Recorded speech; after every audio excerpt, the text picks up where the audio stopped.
Imagine living in a world where the BBC just concentrated on making great programmes. No such luck.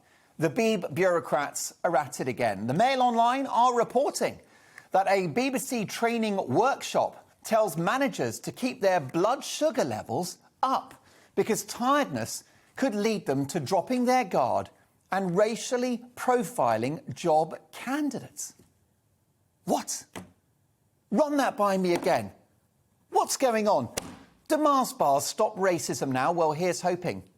The BBC in-house programme to tackle so-called unconscious bias, a now discredited technique, also tells senior staff not to organise team drinks unless they know everyone can attend, because someone might feel left out. Blimey, there are plenty of people at the Beeb I wouldn't take out for team drinks. And this, of course, is bonkers. Employees are being told they've got to accept micro-incivilities as a possible threat in the workplace. They have a huge impact on colleagues' well-being. Micro-incivilities. Blimey, welcome to any television newsroom. Good luck with that one. Credit to the brilliant journalism of the Daily Mail newspaper, who had to battle hard to unearth this madness. A Freedom of Information request was declined twice by the Beeb. So much for accountability. The corporation is continuing to run the programme despite the Government Equalities Office finding no evidence that unconscious bias training improved workplace equality. The civil service dropped such sessions last year after citing work by psychologist Patrick Forsher showing they simply don't work. All managers have got to sit this course, and the BBC has said it aims for 95% of staff to be brainwashed. Sorry, I mean participate. It states, when you're recruiting, ensure your blood sugar levels don't become low. Low energy, tiredness and low blood sugar increase our reliance on assumptions and bias. Blimey. Please, someone, get me a Twix now. I'm on the turn. This would all be funny if it wasn't for the fact that you're paying for this nonsense. But they're not the only public institution that have been hijacked by the woke Taliban. The University of Aston are encouraging students to stop using words like man-made, master copy and civilization because it believes they have sexist or prejudicial connotations. Language deemed to be sexist includes one-man show, old masters, forefathers, seminal and masterful.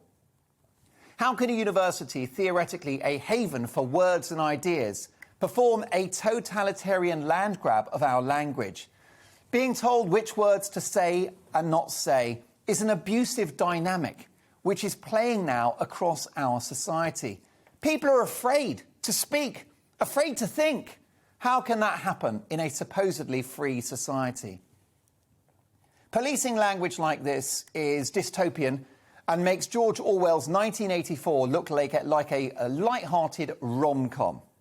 No institution, particularly an academic one, which should be out there fostering a battle of ideas on behalf of their students, has the right to do this. George Orwell pointed out that words shape thoughts, and that's what universities like this want to do. Shape your thoughts, to control how and what you think, so that you can have a set of appropriate views, which change, of course, every day. As the vegan Bake-Off star Freya Cox, who was cancelled by fellow vegans for horse riding, reminds us, you will never be woke enough, never sufficiently ideologically pure for these people. This is an attack from the hard left to homogenise public discourse so it aligns with the prescribed woke narrative. The brilliant actor, comedian and presenter Alexander Armstrong has spoken out on this too. Speaking to The Telegraph today, the TV host fears that cancel culture and the terror of offence threaten all aspects of life, from books to being able to laugh together. He said our institutions are spineless. They'll never put up a fight, and how right he is. So I have a simple plea. Can we just think what we want to think and say what we want to say? Something that outside of Mao's China, we've always been able to do, until now. No words should be off limits in a language as rich as ours. So I say to these intellectual bullies who are hell-bent on rolling out a hellish and prescriptive groupthink, we want our institutions back. We want our language back. We want our thoughts back, and we want our country back. Much obliged.